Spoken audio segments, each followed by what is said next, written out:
صبر تو وہ ہے کہ دل کے تڑپنے کے باوجود معاملات اللہ کو سونپ دیے جاتے ہیں۔ ہاں ایسا کرنا آسان نہیں ہوتا، مگر ہاں ایسا کر لینے کے بعد آسانیاں ہی آسانیاں ہوتی ہیں۔ پھر کیوں پریشان ہوتے ہو؟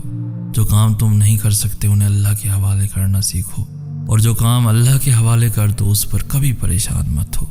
ہاں دعا ضرور مانگو، مگر نصیب سے مت لڑو، نعمتوں کو مت ٹھکراؤ، دعاؤں کی بے ادبی مت کرو یہ کہہ کر کہ دعائیں اب قبول نہیں ہوگی، کیونکہ دعائیں ہمیشہ قبول ہوتی ہیں۔ وہ تو اتنا رحیم ہے کہ کافر کا سوال بھی رد نہیں کرتا۔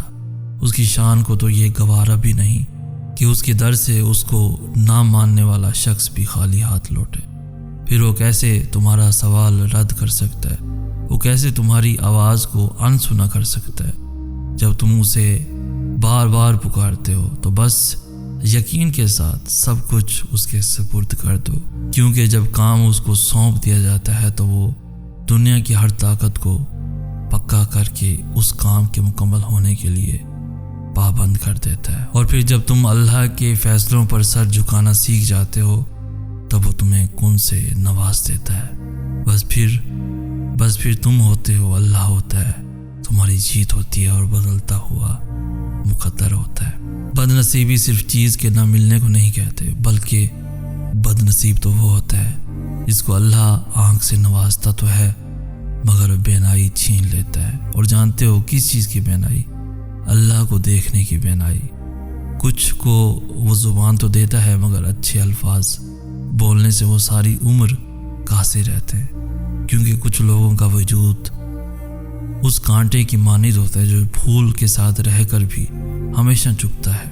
ایسے ہی وہ کچھ لوگوں کو دل تو دیتا ہے مگر احساس چھین لیتا ہے اور وہ پتھر کے بن جاتے ہیں۔ انہیں پھر بھی اپنا آپ دکھائی دیتا ہے، دوسروں کے جذبات اور احساسات کو وہ کبھی خاطر میں نہیں لاتے۔ اللہ ایسے لوگوں کو ہر چیز سے نوازتا ہے مگر پھر بھی وہ سب حاصل کر کے خالی رہتے ہیں اور ساری عمر اپنے عیب چھپانے کے لیے دوسروں کے عیبوں سے پردہ ہٹاتے نہیں تھکتے۔ واقعی کچھ لوگ بڑے بد نصیب ہوتے ہیں۔ تم سے بھی دور کر دیتا ہے وہ جو تمہارا اللہ سے مختصر سا فاصلہ ہے۔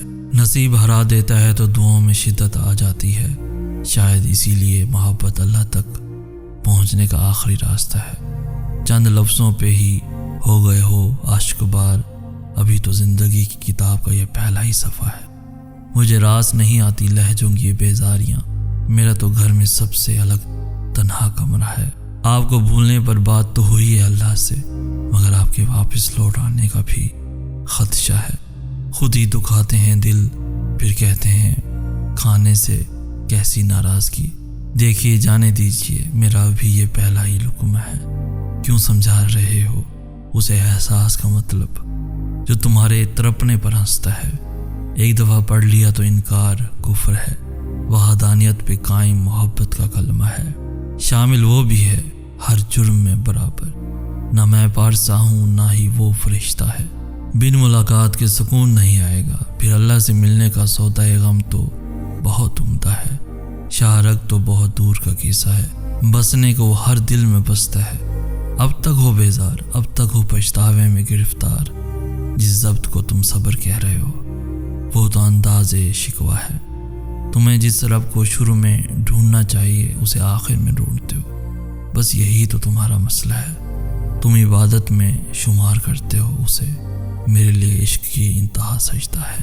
یوں ہی کبھی کبھار سوچتا ہوں کہ لفظوں کو اکٹھا کرنے میں ہم کتنے گم سے ہو جاتے ہیں کہ ان آوازوں کو بھی نظر انداز کر دیتے ہیں جو لفظوں سے بالکل خالی ہوتی ہیں لیکن لفظوں سے اونچا بولتی ہیں۔ انہیں مکمل یا بامعنی بنانے کے لیے لفظوں جیسے سہاروں کی ضرورت ہی نہیں ہوتی۔ کیا آپ نے کبھی ان آوازوں کو محسوس کیا ہے؟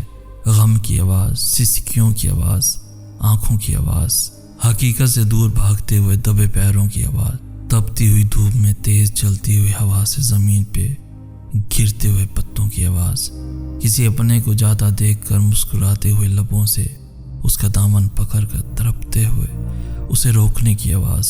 کیا آپ نے سنی ہے کبھی وہ آخری آواز جب انسان ضبط کی انتہا کو پہنچ کر اللہ کو آواز دیتا ہے؟ ایسی آواز جسے کائنات کا کوئی ذرہ نہیں سن پاتا، یہاں تک کہ ہم خود بھی نہیں سن پاتے۔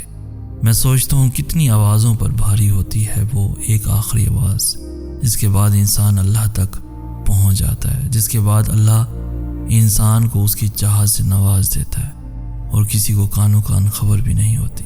حقیقت بس اتنی سی ہے کہ جانے والے نہیں رکتے، بس اللہ ہے جو ایک آواز پہ رک جاتا ہے اور تھام لیتا ہے۔ اللہ کی سوا کوئی ہمیں سمجھ نہیں سکتا، کوئی ہمیں جان نہیں سکتا۔ ہر شخص کا نظریہ ہمارے بارے میں وقت اور ظرف کے لحاظ سے بدلتا ہے۔ لوگوں سے کبھی ڈرنا نہیں چاہیے، کیونکہ لوگ صرف ڈرا سکتے ہیں۔ عزت بھی اللہ دیتا ہے اور ذلت بھی اللہ دیتا ہے، اور بات صرف اتنی سی ہے کہ لوگ نہ تو تمہارا کچھ بگاڑ سکتے ہیں نہ سنوار سکتے ہیں، اور ان کی فکر کیوں کرتے ہو جو ایک لمحے میں تمہارے ہیں اور اگلے ہی لمحے کسی اور کے ہیں۔ ایسے لوگ تو خود کے بھی نہیں ہوتے، تو ایسے لوگ خدا کے کیسے ہو سکتے ہیں جو دوسروں کے لیے صرف تکلیف کا ذریعہ ہوتے ہیں، جن کو اللہ زبان تو دیتا ہے مگر پرسکون الفاظ کی نعمت سے محروم کر دیتا ہے، جن کو اللہ دل تو دیتا ہے مگر اس دل کو احساس سے محروم کر دیتا ہے۔ سو کوئی تمہاری ذات کو اگر میلا کرتا ہے تو اس کا مطلب ہرگز یہ نہیں کہ تم میلے ہو، بلکہ یہ میلا پن تو اس کی اپنی ذات کا ہے، جسے وہ چھپانے کے لیے تمہیں گندا کر رہا ہے۔ تم خاموش رہو، کیونکہ کچھ باتوں کے جواب خود وقت دیتا ہے۔ اللہ سارے حساب رکھے ہوئے ہے۔ صبر کرنا دنیا کا سب سے مشکل کام ہے، لیکن جب صبر آ جاتا ہے تو دنیا کا مشکل سے مشکل کام بھی آسان لگنے لگتا ہے۔ اس کا مختصر سے خلاصہ بس اتنا سا ہے کہ کبھی کبھار اس میں صدیاں لگ جاتی ہیں اور کبھی لمحے میں صبر آ جاتا ہے۔ ساری بات دل کی ہے۔ جب دل حقیقت تسلیم کرنے پر آمادہ ہو جاتا ہے تو سکون مل جاتا ہے، اور جب یہ دل حقیقت جاننے کے بعد بھی انکاری ہو جاتا ہے تو پھر بس تڑپتا رہتا ہے۔ جانتے ہو محبت کرنے والے کبھی چھوڑ کر نہیں جاتے، بلکہ وہ تو ہاتھ زور سے تھامے رکھتے ہیں، اور جو بلا وجہ چھوڑ کر چلے جاتے ہیں وہ لوٹ کر نہیں آتے۔ بس یہ دو ایسی حقیقتیں ہیں جن کو دلائل کی ضرورت نہیں ہوتی۔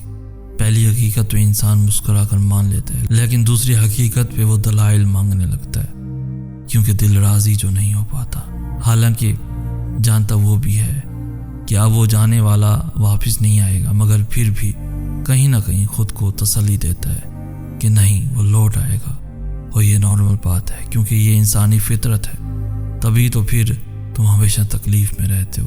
جس کو تمہارے ساتھ رہنا ہی نہیں، وہ کیوں لوٹ کر آئے گا؟ اور اگر لوٹ کر آنا ہوتا تو وہ جاتا ہی کیوں؟ زندگی کبھی بھی کسی کے لیے بھی آسان نہیں ہوتی۔ اللہ پر توکل کا مطلب یہ نہیں کہ آپ کی زندگی میں مشکلات نہیں آئیں گی۔ بہتری کے راستے پر چلنے کا یہ مطلب نہیں کہ اب دکھ نہیں آئیں گے۔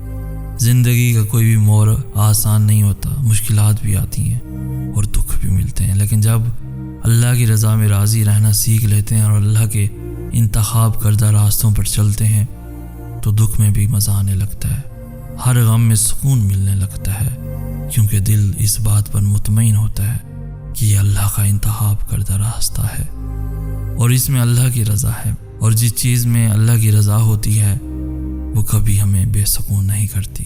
اللہ کے انتخاب بے حد پرسکون ہوتے ہیں، پھر چاہے آپ مطمئن ہوں یا کبھی نہ ہوں۔ ہمیں کہتے ہیں سید احسناز۔ ہم ملیں گے نیکسٹ ویڈیو میں، تب تک کے لیے اللہ ہو آپ کا حامی و ناصر۔